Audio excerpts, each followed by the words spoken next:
High walls of black stone surrounded the circle of combat, and above those walls thousands of voices shouted and roared. The air trembled with the sound of drums, horns, and jeers. At the very center stood a lone figure, a human. His name was Marcus. He was unarmed, dressed only in simple leather and cloth with dust clinging to his boots. He looked small compared to the towering alien warriors around him, each one eager to see his defeat. The crowd had gathered for one purpose, to see a human humiliated. On the throne above the arena sat Queen Serath. Her armor gleamed like polished obsidian, her crown shining under the blood-red sun. She was tall, graceful, and feared across her empire. Her golden eyes scanned Marcus like a hunter studying prey. "This human dares to stand in my court," she announced, her voice echoing through the amphitheater. "He thinks himself brave. He thinks himself strong. But today he will learn his place." The crowd roared in agreement. Serath raised her hand and pointed at Marcus. "I command my champion to break him. Shame him before all. Let it be known across the stars, humans are nothing." The gates clanged open and her champion entered the arena. A giant alien warrior, broad as a wall, armored in steel plates, holding a massive blade that glowed with heat. His name was Korath, and no one had ever seen him fall. The crowd chanted his name, Korath. "Korath! Korath!" Marcus stood still, his eyes steady. He did not flinch even when Korath slammed his blade against the stone floor, sending sparks flying. The queen leaned forward on her throne, amused. "Watch closely, human. This is how we break those who stand against us." The fight began. Korath rushed forward, his blade swinging down like a falling tower. Marcus rolled aside, the ground splitting where the weapon struck. Dust and stone flew into the air. Gasps rippled through the crowd. Not because Marcus had attacked, but because he had survived the first strike. He rose quickly, his body moving with practiced skill. He had no blade, no armor, but his eyes were sharp. He circled the warrior, keeping distance, studying every move. Korath swung again and again, each strike shaking the arena floor. But Marcus never stood still. He ducked, sidestepped, and used his smaller size to slip out of reach. His breath was steady, his focus unbroken. The crowd grew restless. This was supposed to be a simple humiliation, not a contest. At last, Marcus struck back. He lunged in close, grabbing a length of broken chain from the floor. With quick precision, he wrapped it around Korath's arm and pulled hard. The warrior stumbled, his massive weight turned against him. The crowd gasped louder now. Korath snarled, swinging his other fist, but Marcus ducked low, rolling under his arm and pulling the chain tighter. For the first time, the champion was forced to kneel. The queen's golden eyes narrowed. This was not what she had expected. Marcus's voice cut through the chaos, calm but strong. "You think humans weak because we are smaller. But we use more than strength, we use will, we endure. We adapt." He yanked hard and Korath fell face first into the dust. The arena went silent. The invincible champion lay defeated. All eyes turned to Queen Serath. Her jaw tightened, her pride wounded before her entire court. She had ordered humiliation, but now it was she who was humiliated. Marcus dropped the chain and stood tall, dirt and sweat on his face, but no fear in his eyes. He looked directly at the queen, unbowed. The silence broke with whispers spreading across the arena. The human won. He defeated Korath. No one has done that before. The queen rose slowly, her golden gaze fixed on him. For a long, tense moment, she said nothing. Then her lips curved into a cold smile. "Very well, human. You have your victory. But in my empire, victory carries its own punishment." Her words echoed like thunder. "You have shamed my warrior. Now you will pay the price. Marriage. To me." The crowd erupted, stunned into disbelief. Marcus's eyes widened, but he said nothing. He had not expected this. None of them had. And so the game between the human and the queen began, not of blades alone, but of pride, power, and a bond that neither had foreseen. The palace walls towered like mountains of black stone, carved with the history of Queen Serath's conquests. Every pillar was etched with victories, every hall filled with banners of war. And now, through those halls, a single human was led by armored guards. Marcus walked with steady steps, though his wrists were bound with silver cuffs. His face was calm, but inside his thoughts churned. Hours ago, he had been forced into the arena as prey. He had won. Now he was called husband to the very queen who had wanted him broken. The courtiers lined the corridors, their eyes sharp with disgust. They whispered in their alien tongues, their voices dripping with scorn. "A human? Beside our queen? He will not last a day." This is punishment, not honor. Marcus ignored them. He had faced worse than whispers. Inside the throne chamber, Queen Serath stood waiting. Her golden eyes burned with pride and something colder, anger wrapped in silk. She wore a gown of silver and black, a crown heavy with jewels. "You look calm," she said, her voice echoing across the chamber. "Do you understand what you are now?" Marcus met her gaze evenly. "Your prisoner, dressed as a husband." The guards tensed at his boldness, but Serath raised her hand, stopping them. Her smile was sharp like the edge of a blade. "Not prisoner, property. You chose to stand against me in the arena, and now you are bound to me by law. You will live in my palace. You will eat at my table. You will obey when I speak." Marcus's jaw tightened, but his voice was calm. "And if I don't?" The queen stepped closer, her eyes glinting. "Then your punishment will be worse than death. Do not mistake this marriage for kindness, human. It is chains made of vows." The ceremony was swift but heavy with spectacle. Nobles and warriors crowded the great hall, watching as Serath placed a ring of obsidian around Marcus's wrist, binding him with ancient words of her people. "By law and vow, you are mine," she declared before her court. The crowd cheered, though many voices carried laughter, mocking both the queen and the human she had taken. Marcus said nothing, but his silence was not submission, it was defiance. His calm unsettled them more than if he had shouted. That night, a grand feast followed. Serath sat at the head of the table, Marcus at her side. Plates of exotic food were laid before him, goblets filled with spiced wine. Yet he ate little, his eyes scanning the hall instead of the table. One noble sneered. "Does the human not know how to eat?" Another laughed. "Perhaps he fears we will poison him." Marcus finally spoke, his voice steady enough to silence the table. "I do not fear poison. I only wonder why a people who claim strength spend so much effort mocking one man." The laughter died quickly. Eyes shifted back to the queen, waiting for her reaction. Serath's lips curved faintly, though her eyes stayed cold. "You speak boldly for one who lives only because I allow it." "And yet," Marcus replied, "your people whisper because they saw your champion fall." The hall went silent. Later, when the feast ended and the nobles departed, Serath walked the corridors alone with Marcus behind her. At last she turned to him, her golden gaze sharp. "You think yourself clever," she said softly. "Do not confuse survival with power." Marcus stood tall. "I don't seek power, only respect." Her eyes narrowed. "Respect is earned in blood, not words." "Then you saw me earn it," he answered.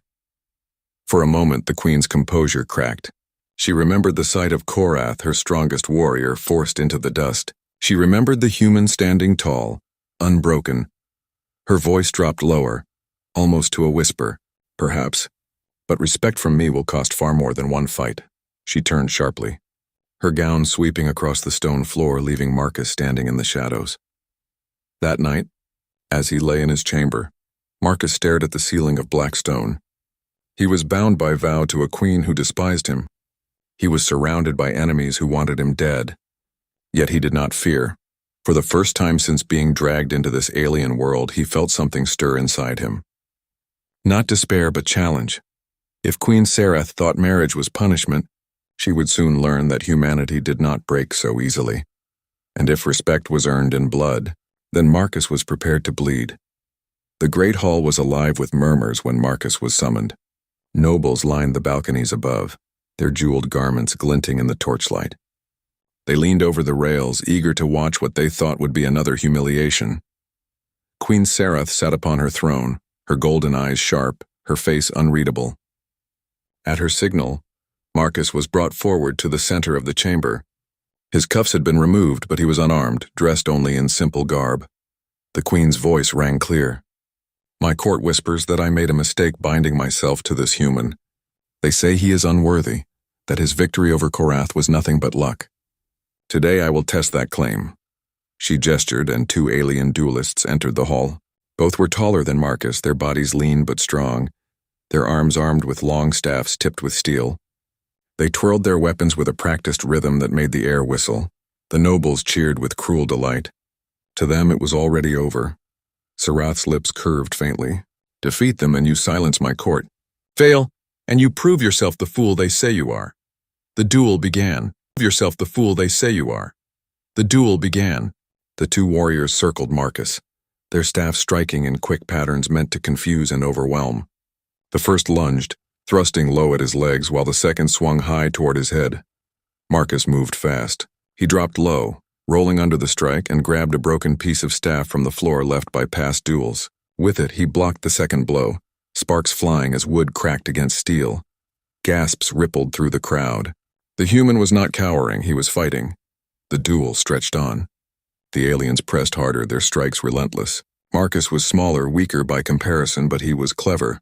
He let them swing wide, dodged instead of meeting strength with strength, and used the weight of their weapons against them. One staff struck stone when he sidestepped. Marcus seized the moment, slamming his makeshift staff against the duelist's hand. The weapon clattered to the floor. With a quick kick, Marcus sent it sliding across the hall. The crowd's laughter turned to uneasy murmurs. The second warrior came from behind, staff aimed at Marcus's back. But Marcus ducked and pivoted, letting the blow glance off his shoulder instead of breaking bone. Pain burned, but he ignored it. He shoved forward, driving his piece of wood against the warrior's stomach, forcing him to stumble. Now both duelists hesitated. They had expected an easy victory, but this human fought like water, never rigid, always flowing, always turning their strength against them. Queen Serath leaned forward on her throne, her golden eyes narrowed. This was not the humiliation she had planned. Marcus's breathing was heavy, sweat running down his face, but his eyes were calm. He raised his piece of broken wood like a blade, daring them to come again. The duelists charged together in desperation. Marcus moved at the last second, slipping between them. He hooked his piece of staff under one's leg, tripping him, then used the fall to spin and smash the other across the face. Both crashed to the ground. The hall went silent. Marcus stood above them, chest heaving, weapon still in hand. He had won, the nobles whispered frantically. Impossible. He defeated two. He fights like no one we've seen. All eyes turned to Queen Serath. Her expression was unreadable, though her fingers tightened on the armrest of her throne. She had meant to shame him, to remind him of his place. Instead, he had proven himself stronger than even her trained duelists. Marcus lowered the broken staff and dropped it to the floor. His voice was steady. Is your court satisfied? The silence that followed was louder than any cheer. After the hall was cleared, Serath remained on her throne, staring down at him. You surprise me again, human. Marcus bowed slightly, though his tone was firm. Perhaps you should stop underestimating me. Her golden eyes flickered with something she quickly masked. Be careful. Pride has broken greater men than you. Marcus met her gaze without fear. And underestimation has broken greater queens. For a moment, silence stretched between them. Then Serath smiled faintly, though it was not the smile of victory. It was the smile of someone who realized the game was shifting. And deep within her, though she would never admit it aloud, a thought took root. Perhaps this human was not just her punishment. Perhaps he was her challenge. The days after the duel echoed with whispers. Servants, guards, and even nobles spoke of the human who had stood against two trained warriors and walked away unbroken. He is small, yet he moves like fire. Her champion fell, and now her duelists too. Perhaps the human is more than a pet. The rumors spread beyond the palace walls, reaching the markets and the streets. Children repeated the story, playing games where they pretended to be the human who fought giants. Traitors carried the tale across the empire. What had begun as mockery was becoming something far more dangerous: respect. Queen Serath felt it every time she entered her court. The nobles bowed, but their eyes no longer mocked Marcus openly. Some looked at him with unease, others with curiosity, a few, she suspected, with envy. It unsettled her. She had taken him as punishment, a symbol of her dominance. Instead, his presence was bending the shape of her rule.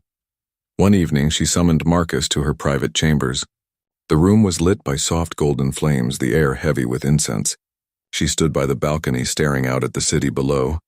You are becoming a story, she said without turning. Marcus, standing near the doorway, raised an eyebrow. Is that a problem? Her golden eyes flicked back to him. Stories have power. Power to lift rulers or destroy them. My nobles question me now because of you. Marcus's tone stayed calm. I never asked for their respect. I only defended myself. Serath's lips tightened. But by defending yourself, you defy me. Every victory makes them wonder if I am weaker for having bound myself to you. Silence hung between them. The queen's pride wrestled with the truth she could not say aloud. Each test meant to break him only strengthened him. And worse, it weakened her control. At last, Marcus spoke. Maybe the problem isn't that I win. Maybe the problem is that you keep trying to make me lose. Her eyes narrowed dangerously, but she said nothing. His words struck too close to truth. The tension in the court grew sharper. Some nobles whispered about removing Marcus before his influence grew further. Others suggested he should be given a place of honor, if only to keep him close. One bold noble spoke aloud during council. My queen, the people admire him. They chant his name in the streets. If you wish to end these whispers, perhaps the human should be tested again, this time more severely. Sarath's golden gaze silenced the room, but deep inside, she was already thinking of ways to control the flame before it grew into fire. The test came sooner than Marcus expected. He was summoned to the training grounds, where dozens of soldiers lined the edges of the arena. At the far end stood not one or two but 4 warriors, each armed with spears and shields. Their armor gleamed under the sun. Sarath watched from a balcony above, her expression unreadable. Marcus glanced at her, then at the soldiers. His jaw tightened. So this is how it is? Her voice carried across the yard. You wanted respect, earn it. Before my entire guard, the soldiers attacked. The fight was chaos. 4 against 1, spears stabbing from every direction. Marcus moved like water again, weaving between strikes, but it was harder now. He took hits. Scratches across his arms, a cut along his cheek. Blood trickled down, but he did not falter. He grabbed one spear mid-thrust, twisting it from its owner's grip, and spun it like an extension of his body. With it, he deflected another strike, then swept low, knocking one warrior off his feet. The soldiers pressed harder, driving him to the center. Sweat burned his eyes, his muscles screamed, but still he fought. Every time he was knocked down, he rose again. Every time he bled, his strikes grew sharper. The guards watching from the sidelines murmured. This was no ordinary man. This was something else. At last, Marcus stood with the spear in hand, 3 warriors on the ground, the 4th limping away in defeat. His chest heaved, his body a map of bruises and cuts, but he was still standing. The courtyard erupted with noise, not jeers, but cheers. The queen's own soldiers pounded their weapons against their shields, chanting a word that had once been mockery, but now carried respect. Human, human, human. Queen Sarath stood on the balcony, her jaw tight, her golden eyes blazing. She had wanted to prove him weak. Instead, her own guard now honored him. When the courtyard cleared, she descended slowly, her gown sweeping across the dust. She stopped before him, looking into his steady eyes. You bleed for them, she said quietly. I bleed for myself, Marcus answered. But they see it and they understand. That is not something you can take away. For a long moment, she said nothing. Then with a voice low enough only he could hear, she admitted the truth she hated most. You are no longer my punishment, human. You are becoming my problem. Marcus did not flinch. Or your ally. The choice is yours. Her golden eyes lingered on him, and for the first time she did not know what answer to give. The palace was never silent anymore.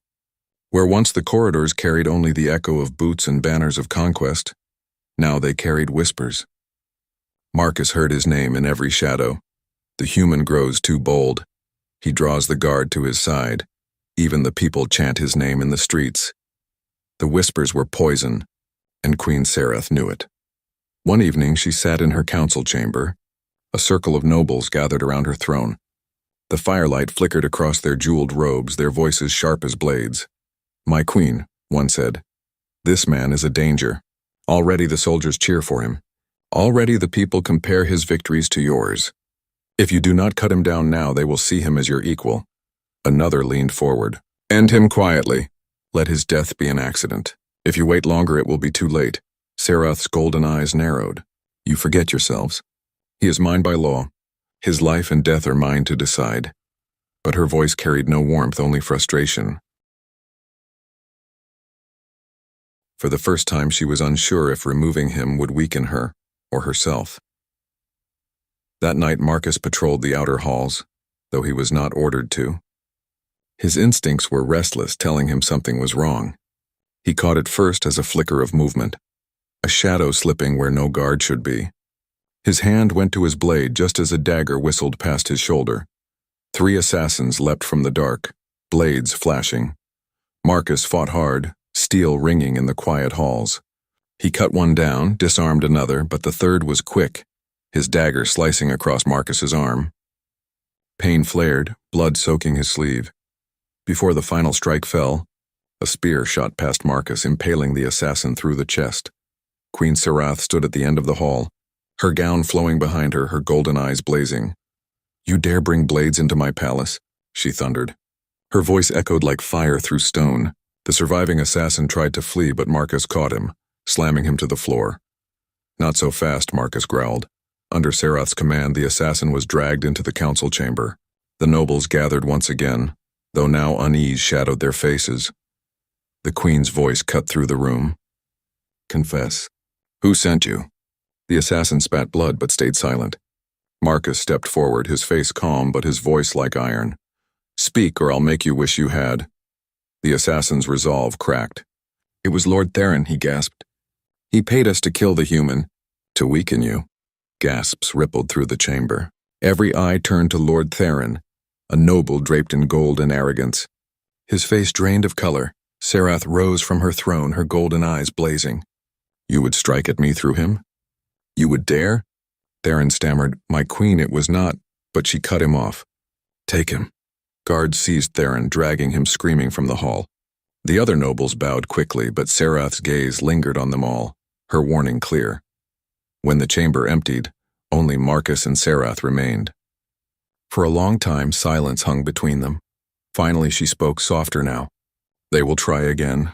Not just at you, at me, at both of us." Marcus wiped blood from his arm. "Then we stand together. Not as mistress and prisoner, not as queen and punishment, but as allies." Her golden eyes studied him. For the first time, she did not look at him with scorn or suspicion. She looked at him with something closer to respect. "You fight like a soldier," she said quietly, "but you endure like a king." Marcus shook his head. "I'm no king, just a man who refuses to break."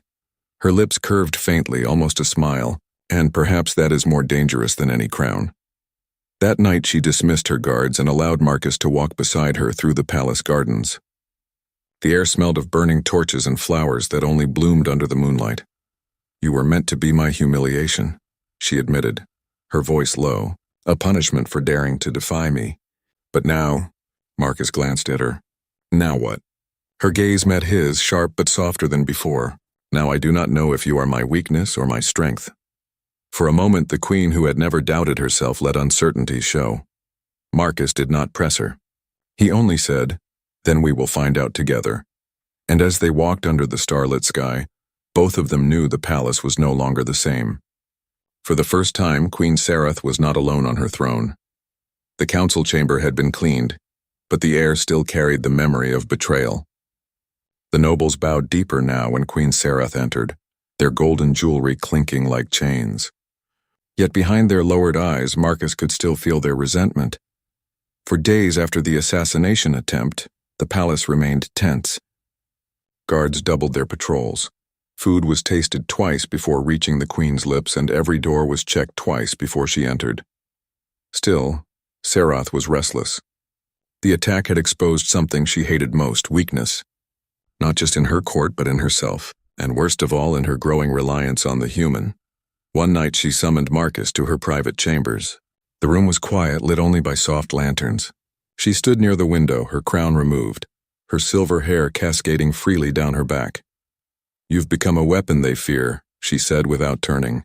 "But I must know, are you my weapon or only yours?" Marcus frowned. "I don't belong to anyone, but I choose to stand with you." Her golden eyes flicked back to him sharp. "Then prove it." She clapped her hands once. The doors opened and two guards dragged in a prisoner, a soldier of House Marath, the rival noble house that had plotted against her. His hands were bound, his face bruised. "This man was caught with letters meant to rouse rebellion," Serath said. "He claims he acted under orders.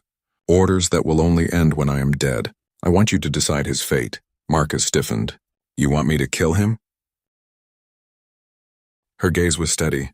"I want to see if you can act for me, not just for survival.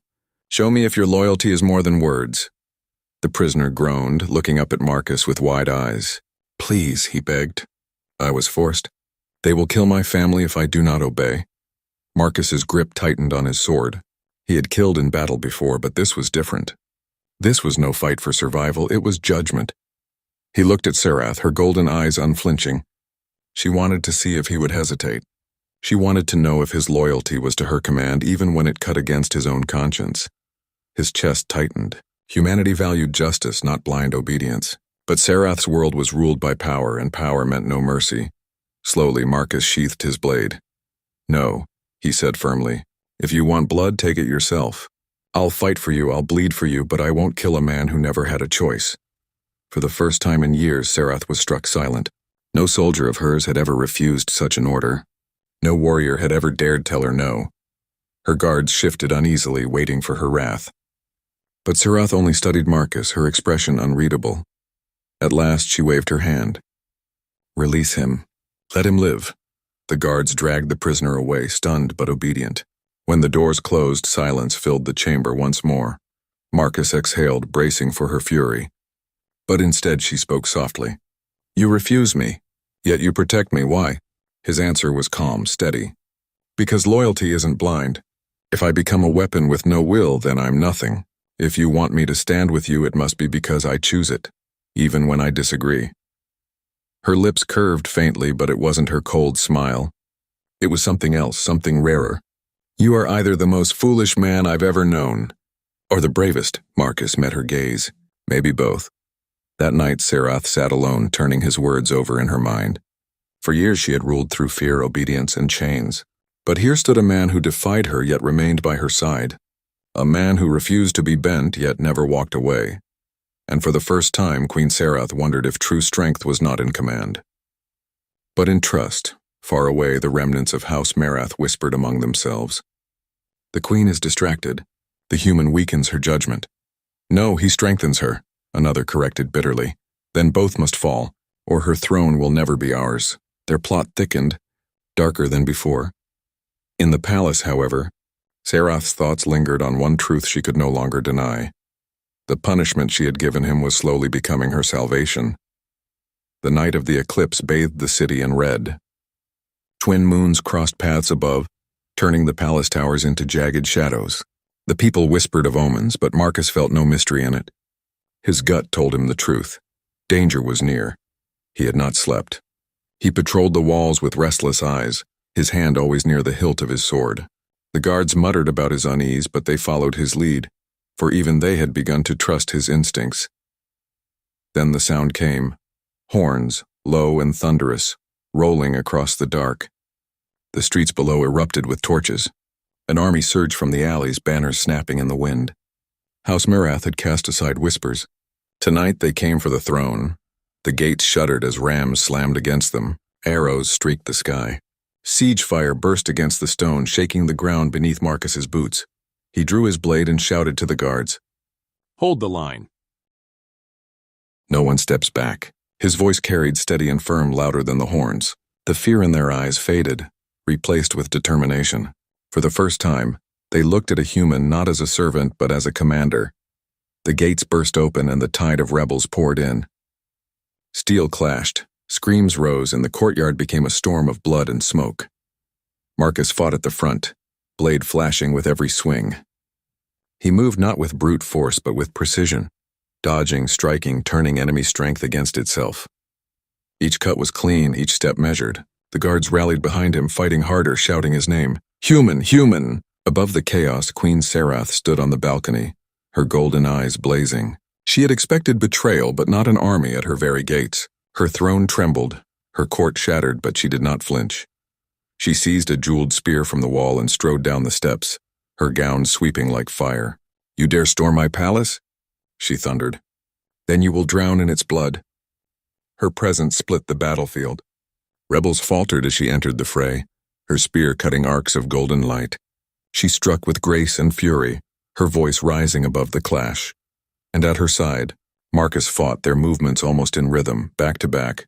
Steel and spear, human and queen. The battle stretched into a blur of fire and screams. Rebels pressed harder, surrounding them in waves. Marcus took a slash across his ribs, the pain hot and sharp. But he gritted his teeth and fought on. Serath herself staggered once under the weight of 3 attackers, but Marcus cut them down before their blades touched her. "Stay behind me," He barked, her eyes flashed. I am no damsel. Then fight beside me. He roared back, and together they did. At last the leader of House Mareth emerged, draped in dark armor, a crown of silver twisted upon his head. His voice bellowed across the field. See how your queen hides behind a human. She has lost her throne. The rebels cheered, but Marcus stepped forward, blood on his face, sword steady in his hand. His voice rang like iron. She hides behind no one. She stands with me, and I stand because I choose to. The guards roared, their morale surging. Even Serath's golden eyes widened at his words. The rebel lord sneered and charged. His blade crashed against Marcus's, the impact ringing like thunder. The duel was brutal, blows heavy and fast, sparks flying.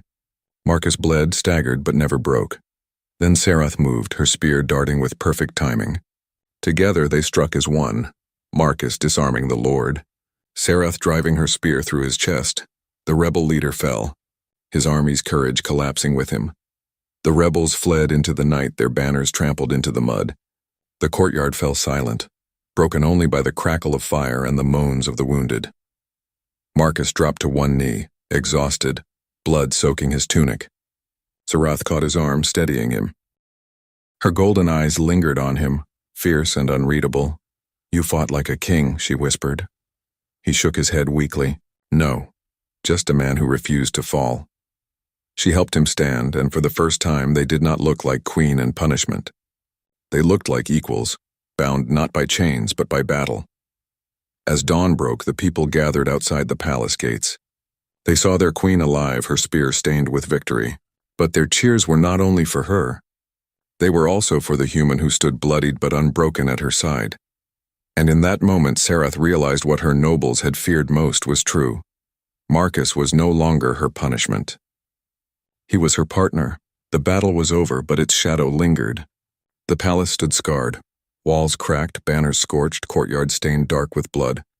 Yet above the ruins, Queen Serath still sat upon her throne, alive and undefeated. Her crown glinted under the dawn light, her spear rested by her side.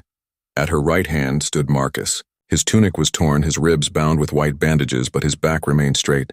He bore his wounds like marks of honor. The whispers of the court no longer mocked him. Now they spoke his name with unease, with awe, and most dangerously with respect. That morning the nobles gathered in the great hall. Their jeweled robes shimmered, but their eyes were lowered. The rebellion of House Mareth had cost them dearly, and they knew the queen's wrath would not fade quickly. Serath's voice rang through the chamber like iron. House Mareth is no more. Its name will be burned from every record. Its banners will be ground to ash. Let this be the fate of all who defy their queen. The nobles bowed deeply, murmuring obedience. None dared question her, yet more than once their eyes flickered toward Marcus standing silently at her side. They saw not a prisoner, not a punishment, but a force that had bled for the throne. When the court was dismissed, Serath remained behind, her golden eyes studying him. For once her voice was quieter, almost thoughtful. You've changed the shape of my rule, she said. The people chant your name in the streets. My soldiers look to you as much as they look to me. Even my enemies feared you. Marcus's expression stayed steady. I never asked for their cheers. I only fought to keep you alive. She tilted her head, her gaze sharp but softer than before. That is why they cheer you. You fought not for glory but for choice. In the days that followed, change rippled through the empire. Stories spread beyond the capital of a queen who had been tested and the human who refused to fall. Traitors carried the tale to other worlds. Children in the streets played games pretending to be the human who defied champions and stood beside a queen. Among the guards, respect for Marcus grew louder. They asked for his training, for his advice, and some even saluted him as though he were commander. At first Serath bristled at this, but over time she saw the truth. He had earned their loyalty not through command, but through example. One evening when the city below was alive with lanterns, Serath and Marcus walked together through the palace gardens. The air smelled of night-blooming flowers. The fountains glimmered in silver moonlight. For once there were no guards trailing behind them. You were meant to be my punishment, Serath admitted at last, her voice low. A lesson to others, a symbol of humiliation. But every test I gave you, you turned back on me. You made me see strength where I expected weakness. Marcus looked at her, his tone calm. And you? What have you learned? She stopped walking, her golden eyes meeting his. That chains cannot hold loyalty. That trust is rarer than jewels. And perhaps, that marriage as punishment has become something else. For the first time, her voice carried no pride, no cruelty, only honesty. Marcus stood silent for a long moment, then nodded slowly. You tested me again and again, but in truth I tested you too. And you stayed. You fought beside me. You bled beside me. That tells me more than your crown ever could. Her lips curved faintly, not in mockery, but in something far softer. Then perhaps we both passed. The following day, Sareth appeared before her people on the balcony of the palace. Marcus stood beside her, no longer hidden at the edge of her court. The crowd below roared, cheering for their queen, but also for the human at her side. She raised her hand for silence.